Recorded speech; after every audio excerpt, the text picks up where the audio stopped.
My name is Clara, and I'm 32 years old. For most of my adult life, I thought I had it all figured out. I lived in a quiet suburb of Denver, Colorado, in a cozy little house with a white picket fence and a golden retriever named Gus. I worked as a librarian, surrounded by the comforting scent of old books and the quiet murmur of turning pages. My life was predictable, safe, and I thought, incredibly happy. My husband, Mark, was the cornerstone of that happiness. We'd been together for 10 years, married for 7. He was a successful software engineer, a kind and gentle soul who always knew how to make me laugh. He brought me coffee in bed every Sunday morning, remembered our anniversary without fail, and listened patiently to my endless ramblings about Dewey Decimal classifications. To me, Mark was perfect. He was my best friend, my confidant, my rock. We were a team, a partnership, a love story for the ages, or so I believed. Our life was a comfortable rhythm, a predictable dance of work, dinner, dog walks, and quiet evenings spent curled up on the couch with a good book. Weekends were for hiking in the mountains, visiting local breweries, and hosting the occasional barbecue for our friends. It was a simple life, but it was ours, and I cherished every moment of it. That was until the day my world shattered. It started with a phone call. An anonymous call, late one Tuesday evening. A woman's voice, cold and sharp, cut through the silence of our living room. "He's not who you think he is," she hissed before hanging up. I stared at the phone in my hand, my heart pounding in my chest. Who was that? What did she mean? I tried to dismiss it as a prank, a wrong number, anything but the truth that was slowly starting to dawn on me. I looked at Mark, who was sitting across from me, engrossed in a game on his phone. He looked up, sensing my gaze, and smiled. "Everything okay, honey?" he asked, his eyes crinkling at the corners. "Yeah, just a wrong number," I replied, forcing a smile. But the seed of doubt had been planted. I couldn't shake the feeling that something was wrong, that something was hidden beneath the surface of our perfect life. The next few days were a blur of anxiety and suspicion. I found myself watching Mark more closely, scrutinizing his every move, listening intently to his phone calls, searching for any sign of deception. I knew it was unhealthy, that I was becoming obsessive, but I couldn't help myself. The woman's words echoed in my mind. "He's not who you think he is." What if she was right? What if the man I loved, the man I had built my life with, was a complete stranger? The suspense was killing me, and I knew I had to find out the truth, no matter how painful it might be. Little did I know that this quest for the truth would lead me down a rabbit hole of lies, betrayal, and a secret double life that I never could have imagined. I decided to start with the most obvious place, Mark's phone. Mark was incredibly careful with his phone. It was always locked with a complicated passcode, and he never left it lying around. But I was determined. One evening, after Mark had fallen asleep on the couch, I carefully retrieved his phone from his pocket. My hands were shaking as I tried to guess his passcode. I tried our anniversary, our birthdays, even Gus's birthday, but nothing worked. Just as I was about to give up, I noticed a smudge on the screen. It was a pattern, a series of swipes that formed a shape. Hesitantly, I traced the pattern with my finger. The phone unlocked. I couldn't believe it. I was in. A wave of guilt washed over me, but the need to know the truth was stronger. I started with his text messages. Most of them were mundane conversations with coworkers, friends, and family. But then I found a series of messages with an unknown number. The messages were cryptic, filled with coded language and suggestive emojis. My heart pounded in my chest as I scrolled through them. It was clear that Mark was having an affair. The woman on the other end of the line was someone named Serafina, and their messages were filled with promises of secret rendezvous and passionate encounters. I felt sick to my stomach. The man I loved, the man I trusted, was betraying me in the most intimate way possible. I wanted to scream, to cry, to confront him right then and there, but I knew I couldn't. I needed to gather more evidence to understand the full extent of his deception. I moved on to his email. Again, most of it was work-related, but then I found a folder labeled personal. Inside were dozens of emails to Serafina. They were love letters, filled with flowery language and declarations of undying affection. He wrote about how I was boring, predictable, and how Serafina was his soulmate, his one true love. Reading those words was like a knife twisting in my heart. I couldn't believe that the man who had vowed to love and cherish me for the rest of his life could write such cruel and hurtful things about me. But the most shocking discovery was yet to come. Buried deep within the email folder was a series of documents, financial statements, and legal papers. As I read through them, I realized that Mark was not just having an affair, he was living a double life. He had a secret bank account, a hidden apartment, and even a second identity. He was leading a completely separate life, one that I knew nothing about. The extent of his deception was staggering. I felt like I was living in a nightmare, a twisted reality where everything I thought I knew was a lie. I closed my eyes, trying to make sense of it all. How could he do this to me? How could he betray me so completely? The pain was unbearable, a crushing weight on my chest. I knew I couldn't stay in this marriage, not after what I had discovered. But I also knew that I couldn't just walk away. I deserved answers, I deserved justice, and I deserved to make him pay for the pain he had caused me. As I sat there in the darkness, clutching Mark's phone in my hand, a plan began to form in my mind. A plan for revenge. A plan to expose his lies and make him suffer the consequences of his actions. But before I could execute my plan, I needed to understand the full scope of his double life. I needed to know everything. And that meant digging even deeper, venturing into the unknown, and risking everything to uncover the truth. My investigation was just beginning, and I knew that what I would find would change my life forever. What was Mark hiding, and what lengths would I go to in order to reveal it? I spent the next few weeks meticulously gathering information. I started by hiring a private investigator. It was expensive, but I needed a professional to help me uncover the truth. The investigator, a woman named Sarah, was discreet and efficient. She quickly discovered that Mark's secret apartment was located in downtown Denver, a sleek, modern loft that was a far cry from our cozy suburban home.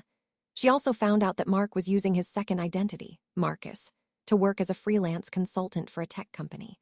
He was essentially living a double life, working 2 jobs and maintaining 2 separate households. I was stunned by the audacity of it all. How could he juggle 2 lives so seamlessly? How could he lie to me so easily? Sarah also managed to get me surveillance photos of Mark and Serafina together. They were holding hands, kissing, and laughing. They looked like a couple in love. Seeing those photos was like a punch to the gut. It confirmed my worst fears and deepened the pain of his betrayal. But it also fueled my determination for revenge. I knew I had to expose him, to reveal his lies to the world. But I wanted to do it in a way that would inflict maximum damage.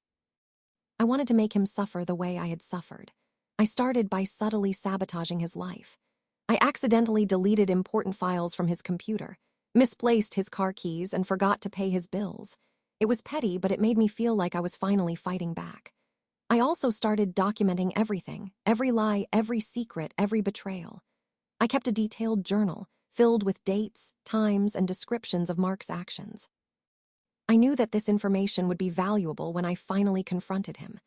As I delved deeper into Mark's double life, I discovered something even more shocking. He was in debt. Deep, deep debt. He had been using his secret bank account to fund his lavish lifestyle with Serafina, and he was drowning in credit card bills and loans. I realized that his double life was not just about love and lust, it was also about money. He was living beyond his means, and he was using me to pay for it. This realization made me even angrier. I had worked hard to build a comfortable life for us, and he was squandering it all on his mistress. I knew that I had to find a way to expose his financial misdeeds. I started digging through his financial records, looking for evidence of fraud or embezzlement. It was a painstaking process, but I was determined to find something. And then, one day, I found it. Buried deep within his tax returns was a series of suspicious deductions. He had been claiming false expenses, inflating his income, and evading taxes. It was a goldmine. I knew that if I reported him to the Internal Revenue Service, he could face serious consequences, including fines and even jail time. This was it. This was my chance to strike a fatal blow. But as I sat there, staring at the evidence in my hand, I hesitated. I knew that exposing him would ruin his life, but it would also ruin mine. Our finances were intertwined, and I could be implicated in his tax fraud. I also worried about the social repercussions. Our friends and family would be shocked and disgusted, and I would be forever known as the woman whose husband was a cheat and a liar. Was it worth it? Was revenge worth sacrificing my own happiness and well-being? I wrestled with this question for days. I wanted to hurt him, to make him pay for what he had done, but I also wanted to protect myself. In the end, I decided to take a different approach. I realized that the best revenge was not to destroy him, but to expose him for who he truly was, to reveal his lies and deceptions to the world and let him suffer the consequences of his own actions. I knew that it wouldn't be easy, but I was determined to do it. I had a plan, a carefully crafted strategy that would expose Mark's double life and leave him with nothing. But to execute my plan, I needed to be patient, strategic, and ruthless. And I knew that the final confrontation would be the most difficult and dangerous part of all. How would Mark react when he discovered that I knew everything? The day of reckoning arrived sooner than I expected. Mark had been acting strangely for weeks, on edge and irritable. I suspected that he knew something was up, that he sensed my growing animosity. One evening, as we were sitting down to dinner, he suddenly blurted out, "We need to talk." My heart skipped a beat. This was it, the moment of truth. I took a deep breath and braced myself for the confrontation. "Okay," I said, trying to sound calm. "What's on your mind?" He hesitated for a moment, then said, "I've been unhappy for a long time, Clara. I don't think we're right for each other anymore." I stared at him in disbelief. Was he seriously trying to break up with me? After everything he had done, after all the lies and betrayals? "Is that so?" I said, raising an eyebrow. "And what brought this on?" He squirmed in his seat, avoiding my gaze. "I've just realized that I need something different," he said. "I need someone who understands me, someone who shares my passions." "And who might that be?" I asked, my voice dripping with sarcasm. He didn't answer. He didn't have to. I already knew. "Serafina," I said, watching his reaction, his face flushed red. "How did you know?" he stammered. "I know everything, Mark," I said, my voice cold and hard. "I know about your secret apartment, your second job, your double life. I know about your affair with Serafina, and I know about your tax fraud." His eyes widened in shock. "You know," he whispered. "Yes, I know," I said, "and I'm not going to let you get away with it." He stood up from the table, his face contorted with anger. "You can't prove anything," he said. "I have proof, Mark," I said, pulling out a file from behind my back. "I have emails, text messages, financial records, and even surveillance photos. I have everything I need to expose you for who you truly are." He lunged at me, trying to grab the file, but I dodged him and ran out of the house. I knew that I had to get away from him to protect myself and the evidence I had gathered. I drove to Sarah's office, the private investigator, and handed her the file. "I need you to release this information to the media," I said. "I want the world to know what Mark has done." Sarah nodded grimly. "I understand," she said. "I'll take care of it." Within hours, the story broke. The news outlets were filled with reports of Mark's double life, his affair, and his tax fraud. His reputation was ruined, his career was over, and his life was in shambles. I watched it all unfold on television, a strange mix of satisfaction and sadness swirling inside me. I had got my revenge, but it came at a cost. My marriage was over, my life was upended, and I was now the subject of public scrutiny. But I knew that I had done the right thing. I had exposed a liar and a cheat, and I had stood up for myself. In the days that followed, Mark tried to contact me, to apologize, to beg for forgiveness. But I refused to speak to him. I had nothing left to say. He had betrayed me in the worst way possible, and I could never forgive him. The Internal Revenue Service launched an investigation into Mark's tax fraud, and he was eventually charged with multiple counts of tax evasion. He faced years in prison and hefty fines. Serafina, too, was caught in the crossfire. Her reputation was tarnished, and she lost her job. Mark's double life had destroyed everything in its path, including himself. As for me, I started to rebuild my life. I sold our house, moved to a new city, and started a new job. It wasn't easy, but I was determined to move on and find happiness again. I learned a valuable lesson from this experience. I learned that people are not always who they seem to be, and that sometimes the people we love the most are capable of the greatest betrayals. But I also learned that I am stronger than I thought I was, and that I am capable of surviving even the most devastating experiences. In the end, revenge was not the answer. It didn't bring me happiness or closure, but it did give me a sense of justice. It allowed me to stand up for myself and to expose the truth, and that in itself was a victory. But the story doesn't end there. A few months after Mark's trial, I received a letter from an unknown address. Inside was a single photograph. It was a picture of Mark standing outside a courthouse looking gaunt and defeated. But he wasn't alone. Standing next to him was Serafina holding a baby. The baby had Mark's eyes. The truth about Mark's double life had been revealed, and I had moved on, but a part of me wondered if I would ever be truly free from the shadows of his betrayal. I felt a chill run down my spine. This wasn't just an affair, it was a whole other family. He had built a life with another woman, brought a child into the world, all while I was living in blissful ignorance, tending my garden and shelving books. The sheer audacity of it left me speechless. What kind of man could live such a blatant lie? The letter had no return address, no note, just the photo. It was a message, a final twist of the knife. Was Serafina in on it? Did she know about me? Or was she another victim of Mark's elaborate web of deceit? I couldn't shake the feeling that this was far from over. The legal proceedings were done, the media frenzy had died down, but the consequences of Mark's actions were still rippling through my life. This photo was a stark reminder that his choices had created lasting repercussions, not just for me, but for this innocent child.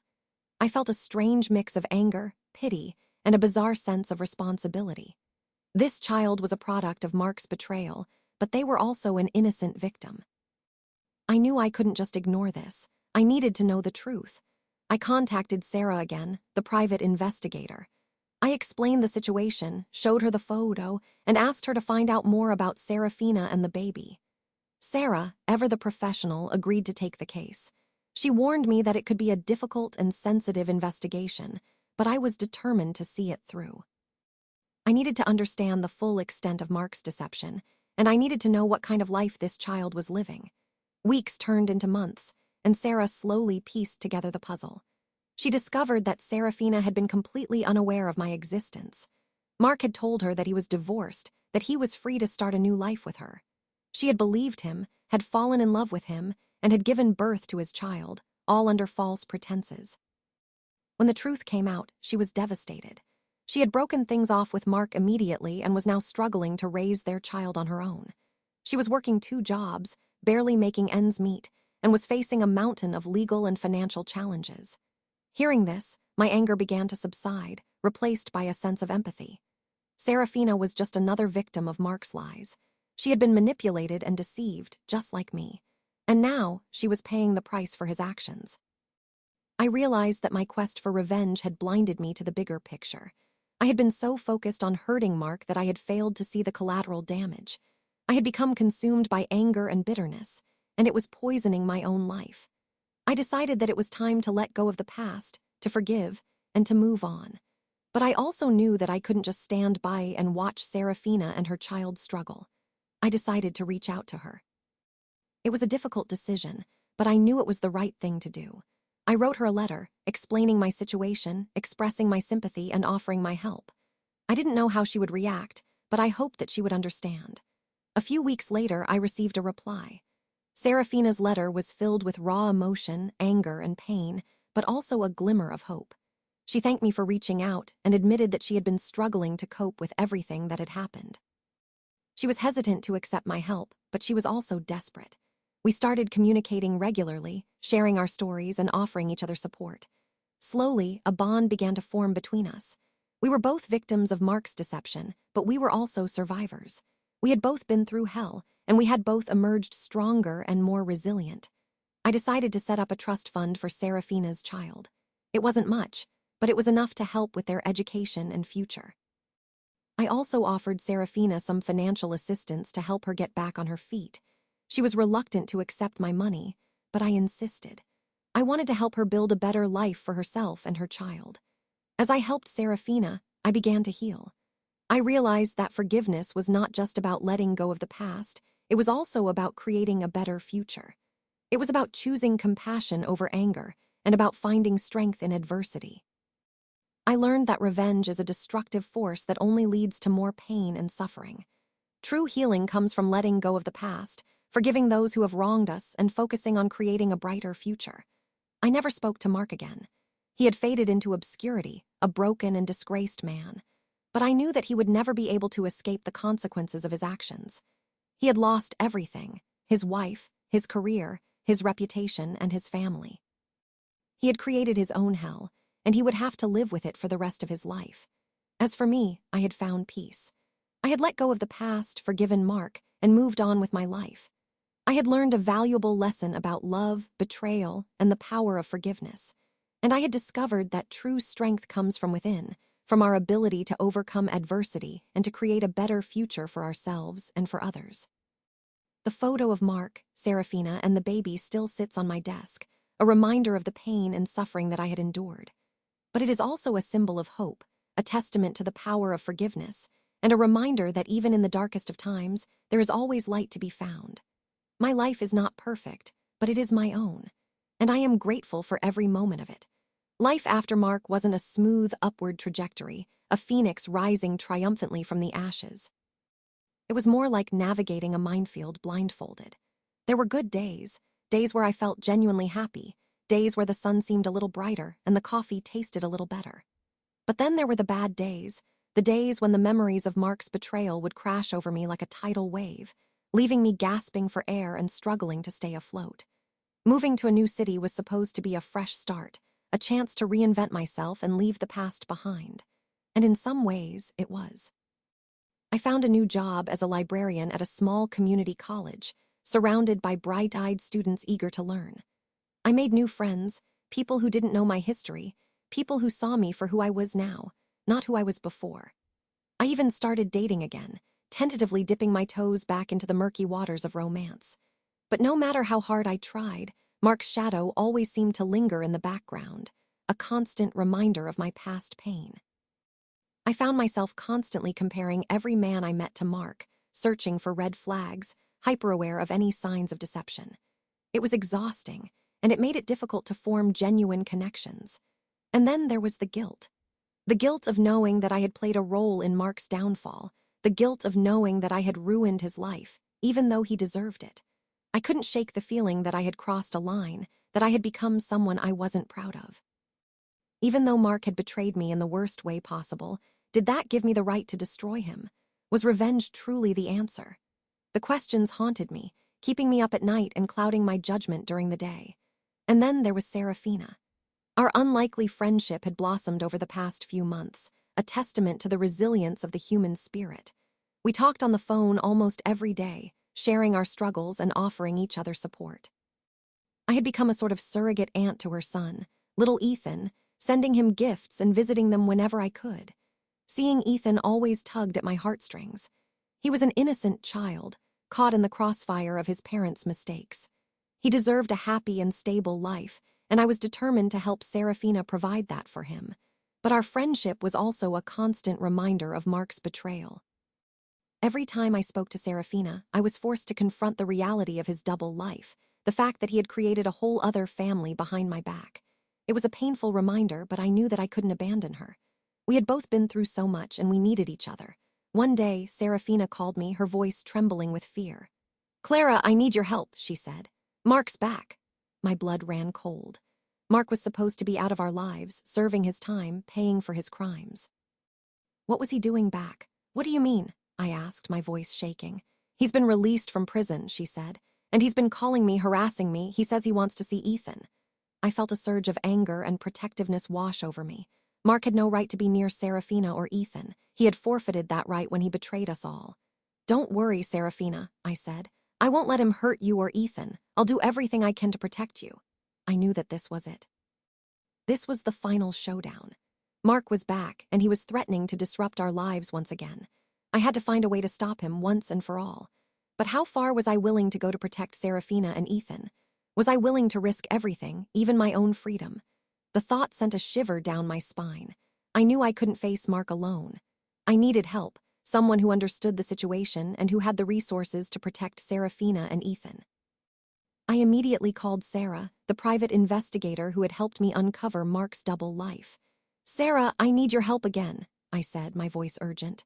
"Mark's been released from prison and he's harassing Serafina. I'm afraid he might try to hurt her or Ethan." Sarah listened intently, her voice calm and professional. "I understand, Clara," she said. "I'll look into it right away.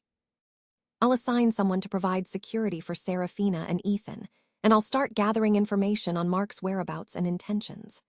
I felt a wave of relief wash over me. Sarah was a lifesaver. She had the skills and the connections to protect Serafina and Ethan from Mark's threats. But I knew that security wasn't enough. I needed to find a way to stop Mark permanently, to ensure that he would never be able to hurt us again. I decided to consult with a lawyer, to explore my legal options. I found a reputable attorney who specialized in domestic violence cases. I explained the situation to her, detailing Mark's history of abuse and deception. She listened patiently, her expression grave. "You have a strong case for a restraining order," she said. "We can file a petition to prevent Mark from contacting Serafina or Ethan and from coming within a certain distance of their home or workplace." I felt a glimmer of hope. A restraining order would provide some legal protection for Serafina and Ethan, but I knew that it wasn't foolproof. Mark had already proven that he was willing to break the law, to lie and deceive to get what he wanted. I needed to find a way to make sure that he would never be able to hurt us again, legally or otherwise. I started doing some research on my own, delving into Mark's past, searching for any clues or patterns that might help me understand his behavior. I discovered that Mark had a history of anger management issues, dating back to his childhood. He had been involved in several violent incidents in high school and college, and he had even been arrested once for assault. This information confirmed my worst fears. Mark was not just a liar and a cheat, he was also a potentially dangerous man. I knew that I had to do everything in my power to protect Serafina and Ethan from him. I decided to take matters into my own hands. I started taking self-defense classes, learning how to protect myself in case Mark tried to attack me. I also started carrying pepper spray, just in case. I knew that it wasn't ideal, but I felt like I needed to be prepared for anything. One day, Sarah called me with some disturbing news. "We've discovered that Mark has been making inquiries about Serafina and Ethan," she said. "He's been asking their neighbors about their schedules and routines. He's also been seen driving around their neighborhood." My blood ran cold. Mark was stalking them. He was planning something. I knew that I had to act fast. I couldn't wait for the restraining order to go through. I had to do something to stop him before he hurt Serafina or Ethan. I decided to confront him. I knew it was risky, but I felt like I had no other choice. I had to face him, to look him in the eye, and to tell him to stay away from us. But where was I going to find him? How was I supposed to confront a ghost who was playing hide-and-seek with my life? Finding Mark felt like searching for a needle in a haystack, a frustrating and anxiety-ridden task. Sarah's team was doing their best, but Mark was proving to be elusive, a master of disappearing acts. He was using burner phones, paying in cash, and avoiding any traceable activity. It was like he had gone back underground, reverting to the secretive habits he had developed during his double life. The waiting was agonizing. Every phone call, every unexpected knock at the door sent my heart racing. I was living in a constant state of hypervigilance, jumping at shadows and struggling to sleep. Serafina was even more terrified. She had moved into a safe house provided by Sarah's agency, but she was still living in fear, constantly looking over her shoulder. Ethan, thankfully, was too young to understand the danger, but I could see the stress taking a toll on Serafina. I felt a growing sense of responsibility for their safety. I was the one who had uncovered Mark's double life, the one who had set in motion the events that had led to his downfall. And now, I felt like I had to protect them from the consequences of my actions. I spent hours poring over Mark's past, looking for any clues that might lead me to him. I revisited his old haunts, contacted his former friends and colleagues, and even tried to track down his estranged family. But nothing. It was like he had vanished into thin air. Just when I was about to give up hope, I received a call from Sarah. "We've got something," she said, her voice urgent. "We've tracked Mark to a small town in the mountains about 2 hours from here. He's staying at a secluded cabin off the grid." My heart leaped with a mixture of excitement and dread. We had finally found him. But what was he planning? Why was he hiding in the mountains? I knew that I had to go there to confront him and to put an end to this nightmare. But I also knew that it was dangerous. Mark was unpredictable and he was desperate. I had no idea what he was capable of. I decided to bring Sarah with me. I knew that I couldn't face Mark alone. I needed her strength, her experience, and her protection. We drove to the mountain town the next day, the tension building with every mile. The town was small and isolated, surrounded by towering peaks and dense forests. It felt like we were entering another world, a place where anything could happen. We found the cabin without much difficulty. It was a small, rustic structure, nestled deep in the woods. There were no other houses in sight. It was the perfect place to hide, to plot, to do something terrible. We parked the car a safe distance away and approached the cabin on foot, our hearts pounding in our chests. As we got closer, we could hear sounds coming from inside the cabin. It was Mark's voice. He was talking to someone. We crept up to the window and peeked inside. What I saw sent a shiver down my spine. Mark was sitting at a table talking to a young woman. It wasn't Serafina. It was someone else. And on the table in front of them was a map of Serafina's safe house. My blood ran cold. Mark was planning to attack Serafina and Ethan. He had found out where they were hiding, and he was plotting his revenge. I knew that I had to act fast. I had to stop him before he could carry out his plan. But how? Was this woman another victim? Or something even more sinister? My mind raced, trying to process the scene unfolding before me. Who was this woman, and what was her role in Mark's twisted plan? Was she another unsuspecting victim, lured into his web of deceit? Or was she a willing accomplice, aiding and abetting his sinister intentions? I knew that I couldn't hesitate. Serafina and Ethan's lives were on the line. I had to act quickly and decisively to prevent Mark from carrying out his plan. I turned to Sarah, my voice barely a whisper. "We have to get them out of there," I said, pointing to the cabin. "But we can't just barge in, we need a plan." Sarah nodded, her eyes narrowed in concentration. "I'll call for backup," she said. "But it will take time for them to get here. We need to stall him to keep him occupied until help arrives." I knew that stalling Mark was a dangerous proposition. He was unpredictable and desperate, and he was likely armed. But I also knew that we couldn't wait for backup. Every minute that passed increased the risk to Serafina and Ethan. "I have an idea," I said, my mind racing. "I'll go in there and confront him. I'll try to distract him to keep him talking until you can get the woman out of the cabin." Sarah looked at me, her eyes filled with concern. "That's too risky, Clara," she said. "He could hurt you." "I know," I said, "but it's the only way. I have to do it." I took a deep breath, steeling myself for what I was about to do. I walked towards the cabin, my heart pounding in my chest. I knocked on the door, my hand trembling. Mark opened the door, his eyes widening in surprise. "Clara," he said, his voice filled with disbelief. "What are you doing here?" "We need to talk, Mark," I said, my voice steady despite my fear. "I know what you're planning." He hesitated for a moment, then stepped aside, allowing me to enter the cabin. As I walked inside, I glanced at the woman sitting at the table. She looked young and frightened, her eyes darting nervously between Mark and me. I could see that she was just as scared as I was. "What do you want, Clara?" Mark said, his voice menacing. "I want you to leave Serafina and Ethan alone," I said, my voice firm. "They've been through enough, you need to let them go." Mark laughed, a cold and chilling sound. "I can't do that, Clara," he said. "They're mine, I deserve to have them back." "They're not yours, Mark," I said. "You lost that right when you betrayed them, you need to move on to find a new life."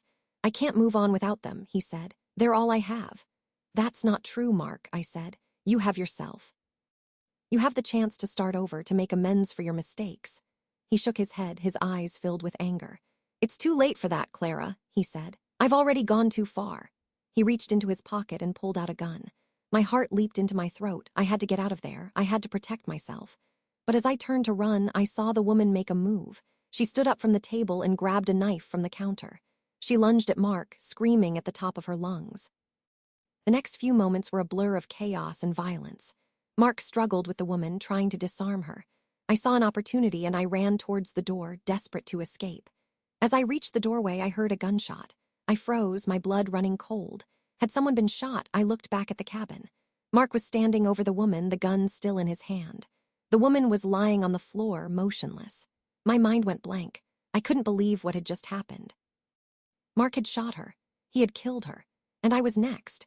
But who was this woman who sacrificed herself? The world seemed to tilt on its axis, the cabin air thickening with the metallic tang of blood and the acrid smell of gunpowder. The woman lay still, a crimson stain blooming on her chest, her eyes fixed on some unseen point beyond the rough-hewn ceiling. Mark stood frozen, the gun dangling limply in his hand, his face a mask of shock and disbelief.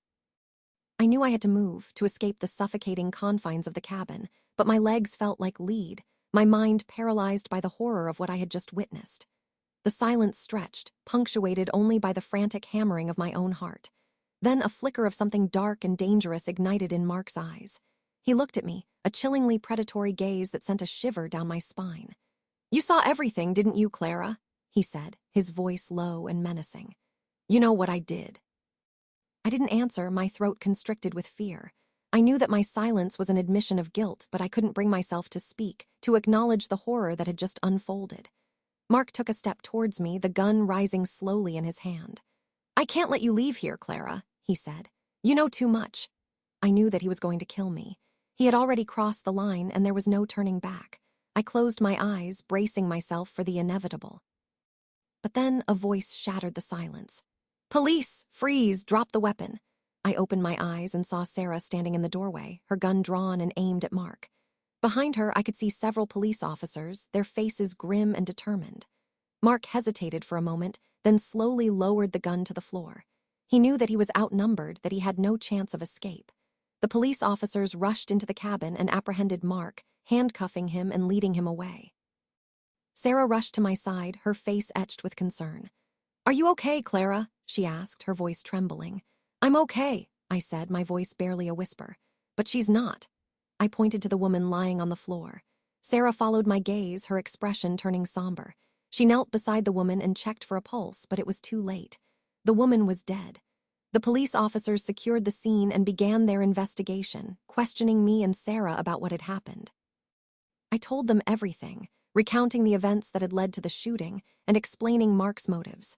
As I spoke, I couldn't help but wonder about the woman who had sacrificed her life to save me. Who was she? Why had she done it? I later learned that her name was Emily. She was a waitress in the town, and she had met Mark at a local diner. He had confided in her, telling her about his troubles and his desire to reunite with his family. She had believed him, had felt sorry for him, and had offered to help him. She had no idea that he was a dangerous and unstable man, or that he was planning to commit a violent act. She had simply wanted to help someone in need, and in the end, her kindness had cost her her life. The police investigation revealed that Emily had discovered Mark's plan to attack Serafina and Ethan. She had tried to talk him out of it, but he had refused to listen. In a desperate attempt to stop him, she had grabbed the knife and attacked him, hoping to disarm him and prevent him from carrying out his plan.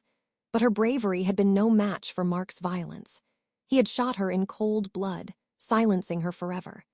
As I reflected on Emily's sacrifice, I felt a deep sense of gratitude and responsibility. She had saved my life, and she had protected Serafina and Ethan from harm. I knew that I had to honor her memory by living a life of purpose and meaning, by fighting for justice, and by helping others in need. But the question still lingered. Was I truly safe now? Or was this just a temporary reprieve from the storm? The aftermath of the cabin shooting was a blur of police interviews, media attention, and a profound sense of grief for Emily. The small mountain town was thrown into turmoil, its peaceful existence shattered by the violence that had erupted within its borders. I felt like I was living in a nightmare, a twisted reality where danger lurked around every corner. Mark was back in custody, facing murder charges and a long prison sentence. But even behind bars, he still managed to cast a long shadow over my life. I couldn't shake the feeling that he was still manipulating things from afar, that he was still pulling the strings of my destiny. Serafina and Ethan were safe, but they were traumatized by the events that had unfolded. They had witnessed violence and death, and they were struggling to cope with the emotional fallout. I tried to be there for them, to offer them support and comfort, but I knew that I couldn't fully understand what they were going through. The media attention was relentless. The story of Mark's double life, his betrayal, and his violent act had captured the public's imagination. I was bombarded with interview requests, and my face was plastered all over the news. I felt like I was living under a microscope, my every move scrutinized and analyzed. I longed for privacy, for a chance to escape the spotlight and to heal in peace. But I knew that it was impossible. The story was too big, too sensational. It was going to follow me for the rest of my life. I decided to use the media attention to honor Emily's memory. I gave several interviews, sharing her story and highlighting her bravery and selflessness. I wanted the world to know that she was a hero, that she had sacrificed her life to save others. I also started a foundation in her name, dedicated to supporting victims of domestic violence and providing resources for women in need. I wanted to turn Emily's tragedy into something positive, to create a lasting legacy that would help others. As the weeks turned into months, the media attention gradually subsided, and life began to return to some semblance of normalcy. But the scars of the past remained, etched deep in my heart and mind. I knew that I would never fully recover from the trauma of Mark's betrayal and the violence that had followed. But I was determined to move on, to build a new life for myself, and to find happiness again. I focused on my work, my friends, and my hobbies. I started taking yoga classes, spending time in nature, and volunteering at a local animal shelter. I tried to surround myself with positive influences, to fill my life with joy and meaning. I also continued to support Serafina and Ethan. I visited them regularly, helping with childcare and providing financial assistance. I wanted to be a positive role model in Ethan's life, to show him that there was still good in the world, despite the darkness he had experienced. One day, I received a letter from Mark. It was a rambling, incoherent mess, filled with apologies, justifications, and accusations. He blamed me for everything that had happened, claiming that I had ruined his life and driven him to commit his crimes. I read the letter with a mixture of anger and pity. I knew that he was never going to take responsibility for his actions, that he would always be a victim in his own mind. I tore up the letter and threw it in the trash. I refused to let him control my emotions any longer. I was done with him. I was moving on. Several years passed. I built a successful career, made new friends, and found love again. I met a kind and compassionate man who appreciated me for who I was, flaws and all. We got married and started a family. I finally found the happiness that I had been searching for so long. But even as I embraced my new life, I never forgot about Emily or about the lessons I had learned from my past. I remained committed to fighting for justice, to helping others in need, and to living a life of purpose and meaning. And every now and then, I would think about Mark, locked away in his prison cell, and I would feel a pang of sadness for the wasted potential of his life. But I would also feel a sense of gratitude for the strength and resilience that I had discovered within myself. I had survived the storm, and I had emerged stronger and wiser. And that was a victory worth celebrating. But had I truly escaped the shadows? Or were they destined to return, casting a pall over my newfound happiness? Life had settled into a comfortable rhythm. My husband, David, was everything Mark wasn't: honest, supportive, and deeply loving. Our children filled our home with laughter and joy. I had a fulfilling career and a strong network of friends. It seemed like the darkness of my past had finally faded, replaced by the warmth and light of the present. Yet a nagging unease persisted, a feeling that I was still waiting for the other shoe to drop. I tried to dismiss it as post-traumatic stress, a lingering anxiety from the years of turmoil I had endured. But the feeling wouldn't go away. One sunny afternoon, as I was picking up my children from school, I saw a familiar face in the crowd. It was Serafina. My heart skipped a beat. I hadn't seen her in years. After Mark's final incarceration, she had moved away, seeking a fresh start in a new city. We had stayed in touch for a while, but our communication had gradually dwindled as we both moved on with our lives. I waved to her and she smiled, a hint of sadness in her eyes. We hugged, a silent acknowledgement of the shared trauma that had bound us together. "It's good to see you, Clara," she said, her voice a little strained. "It's been a long time." "It has," I said. "What are you doing here?" "I came to see you," she said. "I have something to tell you." We went to a nearby coffee shop, and as we sat down, I could see the apprehension etched on her face. "It's about Ethan," she said. "He's been asking about his father." My heart sank. Ethan was getting older, and it was only natural that he would start to wonder about his biological father. But I knew that Mark was the last person who should be in Ethan's life. "What did you tell him?"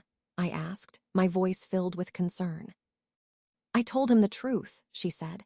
"I told him that his father was a bad man, that he had hurt a lot of people, and that he was in prison."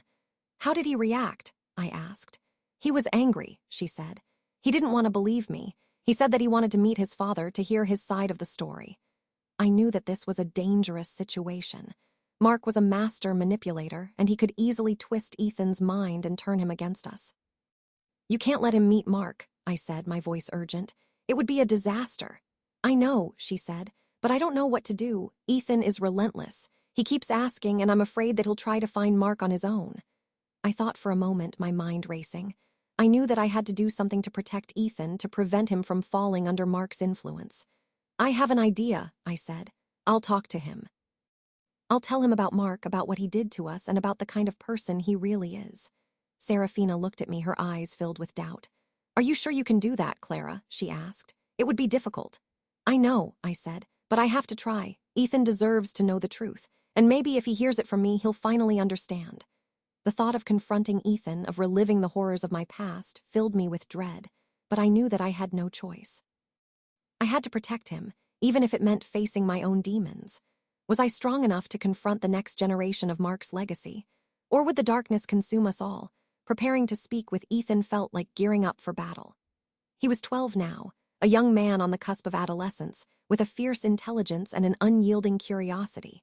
He had grown up knowing his father was away, a vague explanation that had served its purpose for a time, but was no longer sufficient. I knew he deserved the truth, but the weight of that truth felt crushing. I spent days crafting what I would say, trying to find the right words to convey the complexities of Mark's character, the depth of his betrayal, and the lasting impact of his actions.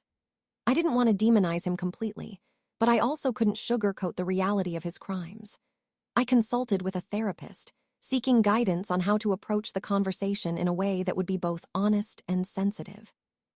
She advised me to focus on my own experience, to speak from the heart, and to avoid blaming or judging. Finally, the day arrived. I met Ethan and Serafina at a local park, a neutral setting that I hoped would ease the tension. Ethan was taller than I remembered, with Mark's piercing blue eyes and a guarded expression that mirrored his father's. We sat down on a bench overlooking a tranquil pond, the silence broken only by the gentle chirping of birds. "Ethan," I began, my voice trembling slightly, "your mother asked me to talk to you about your father." He nodded, his gaze fixed on the water. "I know he's in prison," he said, his voice flat, "but I don't know why." I took a deep breath and began to tell him the story, starting with my marriage to Mark, our seemingly perfect life, and the gradual unraveling of our relationship as I discovered his lies and deceptions. I spoke about the affair, the double life, and the financial crimes. I described the pain and betrayal I had felt, the sense of being completely shattered and losing everything I had believed in. I paused, searching for the right words to explain the violence that had followed. "Things got very bad, Ethan," I said, my voice choked with emotion.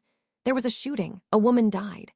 I hesitated, unsure how to tell him the rest. "Your father, he was responsible." Ethan's eyes widened in shock. "He killed someone?" he asked, his voice barely a whisper. I nodded, tears streaming down my face. "It was a terrible tragedy," I said, "and it's why he's in prison. He has to pay for what he did." Ethan was silent for a long time, his face a mixture of anger, confusion, and disbelief. Finally, he spoke. "I don't understand," he said. "Why would he do those things? Why would he hurt you? Why would he kill someone?" I sighed, knowing that there was no easy answer. "Your father was a complicated person, Ethan," I said. "He had a lot of demons. He made some terrible choices, and he has to live with the consequences." I looked at him, my heart aching for the pain he was experiencing. "I know this is a lot to take in," I said, "and it's okay to be angry, to be confused, to be sad, but I want you to know that you are not responsible for your father's actions. You are a good person, Ethan, and you deserve to be happy." He looked at me, his eyes filled with tears. "Do you hate him?" he asked. I thought for a moment, considering the question carefully. "I don't hate him, Ethan," I said. "I pity him. He's wasted his life. He's lost everything, and he has to live with that for the rest of his days." I reached out and took his hand. "I want you to know that I'm here for you, Ethan," I said. "If you ever need to talk or if you have any questions, you can always come to me." He squeezed my hand, a silent acknowledgement of my offer. As we left the park, I couldn't help but wonder if I had done the right thing. Had I given him too much information? Had I damaged him irreparably? Only time would tell. But I knew that I had spoken the truth, and that I had done my best to protect him from the darkness of his father's legacy. But had I truly inoculated him against Mark's influence? Or had I simply planted the seeds of future rebellion? The weeks that followed were a tense waiting game. I worried constantly about Ethan, wondering how he was processing the information I had shared and fearing that he would still attempt to contact Mark. Serafina assured me that he seemed to be coping well, that he was talking to a therapist and focusing on his schoolwork and his hobbies. But I couldn't shake the feeling that something was brewing beneath the surface, that Ethan was harboring secrets and resentments that he wasn't sharing with anyone. One evening, I received a call from Serafina, her voice filled with panic. "Clara, Ethan's gone," she said. "He ran away from home." My blood ran cold. This was exactly what I had feared. Ethan had decided to take matters into his own hands, and he was heading straight for Mark. "Do you have any idea where he might have gone?" I asked, my voice trembling. "I think he's trying to see his father," she said. "I found a bus ticket to the city where the prison is located." I knew that I had to act fast. If Ethan reached Mark, there was no telling what could happen. I called Sarah, the private investigator, and explained the situation. She immediately mobilized her team, launching a search for Ethan and alerting the authorities. I felt a surge of guilt and responsibility. This was all my fault. If I hadn't told Ethan about Mark, he wouldn't have run away. I had opened Pandora's box, and now I had to deal with the consequences. I joined the search, driving to the city where the prison was located and scouring the bus station and the surrounding areas. I felt like I was reliving my worst nightmare, desperately trying to prevent a tragedy from unfolding. Hours passed, and the tension mounted. Finally, I received a call from Sarah. "We found him," she said, her voice relieved. "He was trying to sneak into the prison." I rushed to the prison, my heart pounding in my chest. I saw Ethan sitting on a bench, surrounded by police officers. He looked small and defeated, his eyes filled with tears. I ran to him and hugged him tightly. "Ethan, what were you thinking?" I asked, my voice choked with emotion. "You could have gotten hurt." He pulled away from me, his face filled with anger and resentment. "I just wanted to see my father," he said. "I wanted to hear his side of the story." "I know, Ethan," I said, "but it's not worth risking your life. He's not a good person." "He'll only hurt you." "But he's my father," he said. "I deserve to know him." I sighed, knowing that I couldn't reason with him in his state of mind. "I'll tell you what," I said. "I'll take you to see him." Ethan looked at me, his eyes widening in surprise. "You will?" he asked. I nodded. "Yes," I said, "but only if you promise to listen to me, to let me be there with you, and to trust my judgment." He hesitated for a moment, then nodded. "Okay," he said. "I promise." I knew that I was taking a huge risk, but I also knew that it was the only way to protect Ethan from Mark's influence. I had to face my demons one last time, to confront Mark, and to ensure that he would never hurt Ethan again. Was I prepared to enter the lion's den, to expose Ethan to the man I had fought so hard to keep him from? Or would this final act of desperation unleash a new wave of destruction? The prison loomed before us, a fortress of concrete and steel, a stark reminder of the consequences of Mark's actions. As we walked through the sterile corridors, I felt a familiar sense of dread creeping over me, the echoes of my past trauma reverberating through my body. Ethan was silent and withdrawn, his eyes fixed on the ground, his emotions a tangled mess of curiosity, anger, and fear. We reached the visiting room, a drab space filled with uncomfortable chairs and thick glass partitions. I saw Mark sitting on the other side of the glass, his face gaunt and lined, his eyes filled with a mixture of defiance and regret. It had been years since I had seen him, and he looked like a completely different person. He had lost his swagger, his charm, and his sense of self-assuredness. He was a broken man, stripped of his power and reduced to a shell of his former self.